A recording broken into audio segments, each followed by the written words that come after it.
bonsoir et bienvenue à cette autre édition du 20h. À la une de ce journal, lutte contre Boko Haram, la Chine et la Grande-Bretagne, avec le peuple camerounais pour barrer la voie. À tout vent de déstabilisation, le haut-commissaire de Grande-Bretagne et l'ambassadeur de Chine au Cameroun ont rencontré à ce sujet le président de l'Assemblée nationale, Kavaye Djibril, pour parler des stratégies à mettre en œuvre pour réduire la secte islamiste. Crise centrafricaine, la directrice exécutive de l'Organisation des Nations Unies Femmes, l'ONU Femmes, Lambo Nguka Funzize, en transit au Cameroun. Elle a été reçue à l'aéroport international de Douala par un des représentants de l'Union africaine et du gouverneur de la région du littoral. Et à l'étranger, le président Ibrahim Aboubacar Keïta du Mali a reçu le chef d'État mauritanien Mohamed Ould Abdelaziz, président en exercice de l'Union africaine, après l'échec essuyé par les forces armées maliennes à Kidal. Son homologue est venu l'aider à trouver une solution au problème qui l'oppose aux groupes armés du Nord Mali.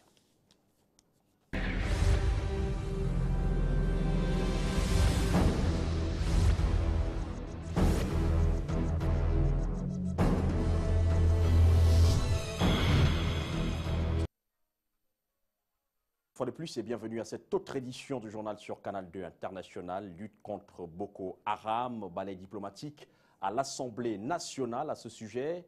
L'ambassadeur de Chine au Cameroun, le haut-commissaire de Grande-Bretagne ont rencontré le président de l'Assemblée nationale, Kavaye Djibril, pour parler justement des stratégies à mettre en œuvre pour réduire à rien la secte terroriste. Le reportage de Ghislain Pierre Essonneau. Double audience ce vendredi à Ngouaikele, le président de l'Assemblée nationale reçoit deux chefs de mission diplomatique accrédités à Yaoundé. D'abord, un Européen, le haut-commissaire de Grande-Bretagne au Cameroun, John Bryan Oley, avec qui Kavaye Djibril a échangé sur les questions de paix et de sécurité. Londres faisant partie des amis du Cameroun, une amitié qui ne souffre d'aucune lassitude, surtout par ces temps qui courent. Et c'est cette assurance qui a été renouvelée au président de l'Assemblée nationale du Cameroun. Ensuite, un Asiatique, un géant d'Asie, l'ambassadeur de la République populaire de Chine au Cameroun. Au menu de l'entretien, le renforcement de la coopération parlementaire, mais surtout le point sur la mort d'un, puis l'enlèvement de 10 Chinois par des terroristes dans l'extrême nord Cameroun, une audience aux allures de réconfort. Le président a bien voulu me dire ses consolations pour un Chinois blessé et aussi pour la libération le plus tôt possible de 10 combattants disparus.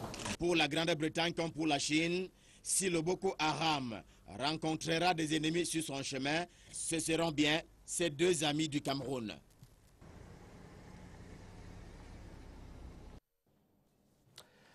Les Nations Unies s'inquiètent justement pour la situation des femmes en République centrafricaine. La présidente exécutive de l'ONU Femmes, est en transit donc à Douala. Elle a été reçue à l'aéroport international de Douala par l'un des représentants de l'Union africaine et du gouverneur de la région du littoral. Le compte rendu avec Jean-Christian Akam. Atterrissage à l'aéroport international de Douala de la directrice exécutive d'ONU Femmes, Funzize Lambo Nguka, est en transit au Cameroun, sa destination finale étant la République centrafricaine. Parmi les personnalités pour l'accueillir, le représentant du gouverneur de la région du littoral et Bineta Diop, représentante de la présidente de l'Union africaine. Nous avons jugé nécessaire d'aller premièrement en solidarité.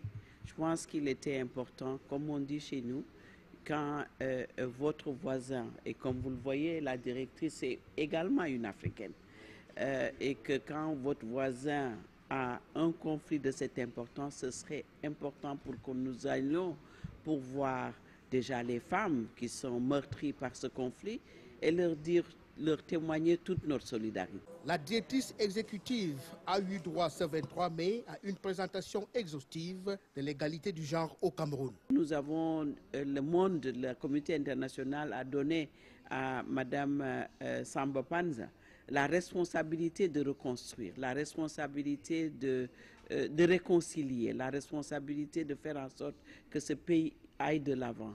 Nous comptons sur son leadership. Nous allons également la soutenir dans cette œuvre titanesque qu'on voit comme c'est énorme. Elle a besoin de tous les efforts et nous serons là pour la soutenir. Le départ du pouvoir de François Bozizé a réveillé les démons de la division et des luttes interreligieuses en Centrafrique. À l'issue de quoi, des milliers de populations se sont déplacées, y compris les femmes, qui paient malheureusement un lourd tribut dans ce désordre meurtrier. L'ONU Femmes vient s'enquérir donc de l'état des lieux des droits des femmes dans ce pays. Adamawa lutte contre l'insécurité à la frontière avec la République centrafricaine. Le gouverneur de la région de l'Adamawa veut renforcer le dispositif sécuritaire. Abakar Ahamad s'est rendu dans les villages frontaliers avec la République centrafricaine. Question de rassurer les populations autochtones et les réfugiés sur place là-bas de la sécurité garantie par l'État camerounais. Eh bien, un plan de sécurité a été mis en œuvre pour sécuriser justement les 38 000 réfugiés qui vivent dans le département du Mbéré. Bertrand Ketchwang, correspondant. Le département du Mbéré dans l'Adamawa est victime des incursions des rebelles anti-Balaka le long des 150 km de frontières qui séparent ici le Cameroun de la Centrafrique. Fort de ce constat, Abakar Ahamad, gouverneur de la région, vient de faire une tournée dans les villes frontalières afin de renforcer le système sécuritaire, galvaniser les troupes militaires stationnées et rassurer les réfugiés centrafricains du soutien et de l'hospitalité du Cameroun. Je ne dirais pas que c'est préoccupant. Nous avons, le gouvernement et ses partenaires ont pris des dispositions, ont mis un certain nombre de communautés sur place, tant pour le volet socio-culturel, sanitaire ou même sécuritaire. Peut-être qu'ils sont insuffisants compte tenu du nombre de réfugiés que nous avons dans notre secteur. Mais pour le moment, nous pouvons dire que la sécurité est assurée. Il faudrait donc prendre d'autres dispositions pour qu'on ne soit pas dépassé par les problèmes qui pourraient se poser. Dans les villes et villages, les autorités locales redoutent les conflits entre réfugiés et autochtones. Ce d'autant que certaines familles des réfugiés se déplacent parfois accompagnées de leurs troupeaux de bêtes. Ce ne sont pas beaucoup de difficultés, mais nous voyons venir les difficultés, notamment celles liées au pâturage, parce qu'ils viennent quand même avec beaucoup de bétail. Le problème de pâturage va se poser. Des craintes d'une braderie de la nationalité camerounaise se font de plus en plus perceptibles avec ces milliers de réfugiés réticents à la relocalisation dans les camps et qui fondent dans la nature. Le gouverneur Abakar Ahamad, à chaque sortie, a appelé les récalcitrants à rejoindre les sites affectés pour une meilleure assistance juridique. Quand on parle de sécurité, pour nous, on parle plus de protection internationale. Donc, c'est le mandat du HCR et ces réfugiés bénéficient au jour d'aujourd'hui, même ceux qui sont encore au niveau des frontières, de la protection internationale du HCR. Plus de 38 000 réfugiés vivent depuis les années 2000 dans le département du Mbéré. Jusqu'au début du conflit interreligieux en RCA, l'insécurité et les conflits à la frontière ont toujours été maîtrisés par les autorités locales. 20 mai, fête nationale camerounaise, on en reparle dans cette édition du journal où à Mbangem, dans la région du sud-ouest, les populations, les forces vives locales se sont donc réunies autour des autorités locales pour célébrer avec faste et solennité la 42e fête de l'unité nationale camerounaise. Inès Danielson. Mobilisation autour de la fête de l'unité nationale à Mbangem dans le département du Coupé-Mouanengumba paraît aux couleurs du drapeau camerounais. Le rassemblement à l'unanimité autour des idéaux de paix, de ressentir et se faire ressentir. La commémoration de l'avènement de l'État unitaire ici est célébrée avec faste et solennité. Autour du préfet Anderson Kweton-Kongé, toutes les forces vives du département venues vivre ce moment qui exalte la patrie. Dans l'ordre et la discipline, les écoliers ont vaillamment marqué le pas. jeunes des lycées et collèges, jeunes membres d'associations et centres de formation professionnelle à travers leur passage ont donné à voir et apprécier. C'était quelquefois des chants patriotiques qui ont collé avec la thématique de la fête du 20 mai 2014 à Bangem. L'événement est fort couru cette année avec une connotation particulière. Spécial carré de l'unité à toute initiative devant conduire le Cameroun vers son émergence. Puis arrive le temps des partis politiques légalisés. Leur passage exprime les diverses sensibilités de la démocratie camerounaise.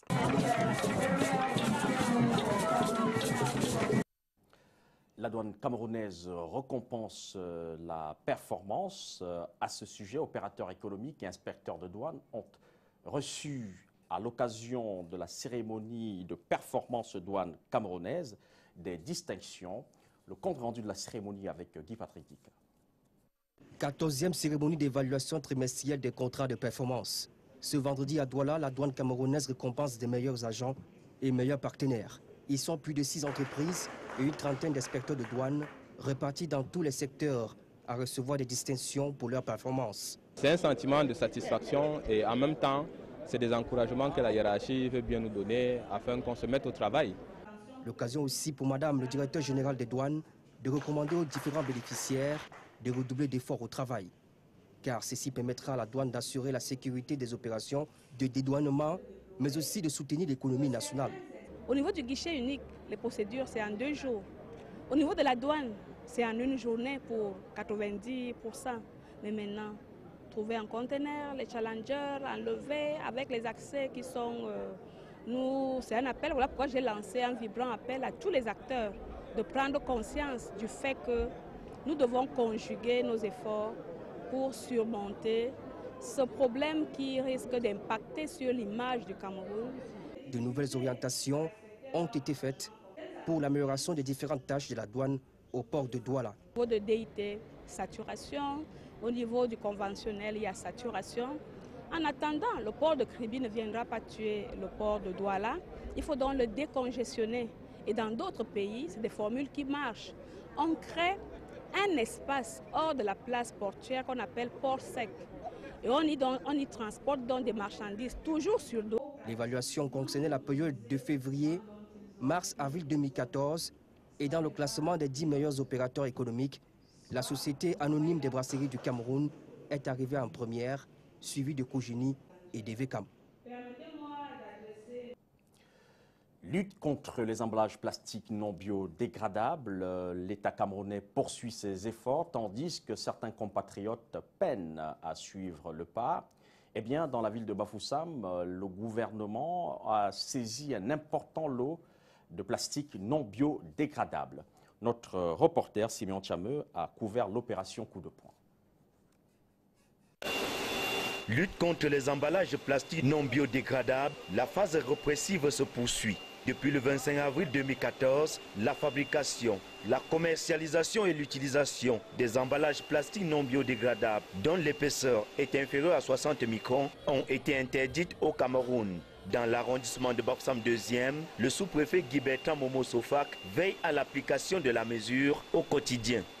Nous sommes donc descendus dans cette usine pour contrôler, comme c'est eux qui ravitaillent le marché, s'ils sont en train de respecter les normes prescrites par le gouvernement de la République. Et nous nous sommes rendus compte qu'ils continuaient à produire des emballages inférieurs à 61 microns. Environ 1300 kg d'emballages plastiques non biodégradables, transparents ou noirs, ont été enlevés du circuit. Nous avons saisi tous ces stocks qu'on va garder dans nos magasins pour acheminer à la commission départementale qui à son tour l'acheminera à la commission régionale. Parce que le ministre a prescrit une procédure pour détruire. Ces plastiques seront transformés en granulés, une matière première qui permettra de fabriquer des emballages plastiques recyclables dont l'épaisseur sera supérieure à 61 microns. Les machines tournent parce qu'ils sont en train de produire également du bon matériel, tel que prescrit par les textes. Nous avons conseillé aux dirigeants de ces structures de respecter ces normes, puisque nous reviendrons ici. Le contrôle de routine se poursuit dans les entreprises, les marchés et les boutiques. Scène dramatique dans la ville de Kribi avec cet incendie qui a littéralement consumé une bâtisse avec 3 de ses occupants. Malheureusement, jusqu'à présent, on ignore les causes de cet incendie. Les autorités administratives sont descendues sur place. Le bilan provisoire fait état des pertes énormes sur le plan matériel ainsi que des pertes en vies humaines. Eh bien, Guy-Patrick Dika nous retrace le scénario dramatique de la scène effroyable. À Kribi, le quartier foyer du Dé a été le théâtre d'un incendie dramatique. 3 personnes viennent de périr dans les flammes qui se sont déclarées dans plusieurs maisons d'habitation. Les victimes sont âgées respectivement de 18 à 31 ans. Boum, on ne sait pas là où le feu sortait. Bon, après on s'est mis à casser jusqu'à vous voyez comme ça a pris là. Quelques heures après l'incident meurtrier, l'état des lieux de la maison témoigne de la violence du feu. Tous les moyens de bord pour atténuer les flammes se sont avérés vains pour sauver les 3 occupants. Un incident malheureux qui a suscité la descente sur le site du préfet du département de l'Océan. L'incendie continue et les populations sont en train de vouloir faire ce qu'elles peuvent avec les moyens du bord. Donc c'est certainement le matin que nous aurons le bilan réel de ce qui se passe. L'on a procédé à l'inhumation des corps calcinés. Les causes de cet incendie ne sont pas connues. On va continuer justement avec les notes dramatiques dans ce journal. Les biens, cette fois-ci plus de peur que de mal, mais parlons quand même de cet accident de la route survenu à Saint-Mélima où une personne a été grièvement blessée justement dans un choc entre 2 véhicules qui se sont retrouvés pour l'instant roue en l'air. Regardez. Plus de peur que de mal pour le chauffeur d'un camion. Celui-ci roulant à tambour vert a brusquement quitté la chaussée. Dans sa course folle, le camion s'est retrouvé sur le trottoir, non sans avoir endommagé à son passage des panneaux publicitaires. Les occupants coincés dans la cabine ont été sortis par les premiers secours.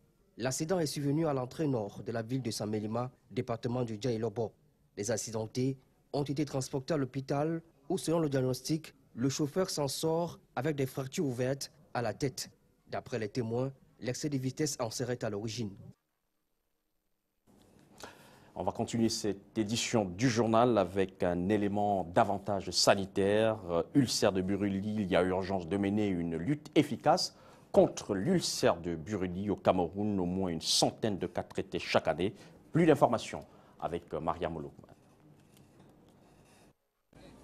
On l'appelle encore Atom. L'ulcère de Buruli, cette maladie tropicale qui s'attaque à la peau et aux os, reste méconnue au Cameroun. Pourtant, 100 nouveaux cas en moyenne sont traités chaque année depuis 2002 à l'hôpital de district d'Akonolinga.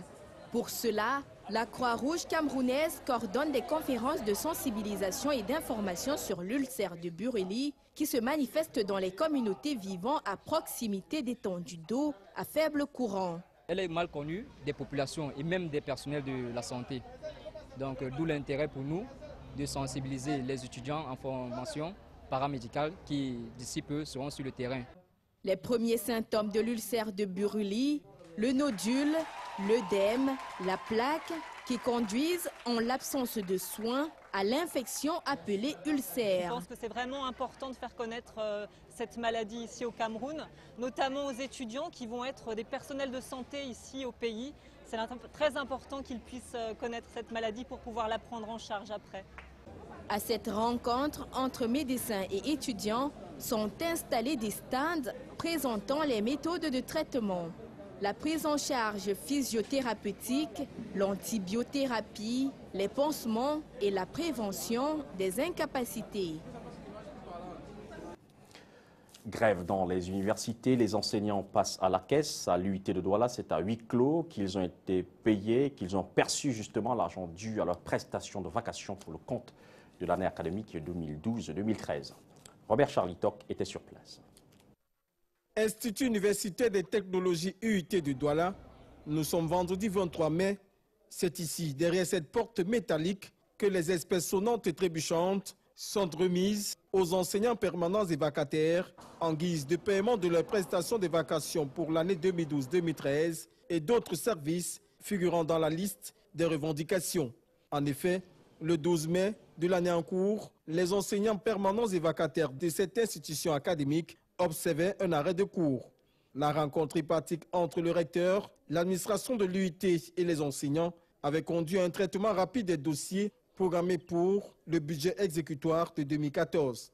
Alors qu'à Douala, l'administration de l'UIT appelle à une reprise effective des cours dès le lundi 26 mai. À l'université de Buea, la menace d'arrêt de cours persiste. Le mot d'ordre de grève tarde à être appliqué.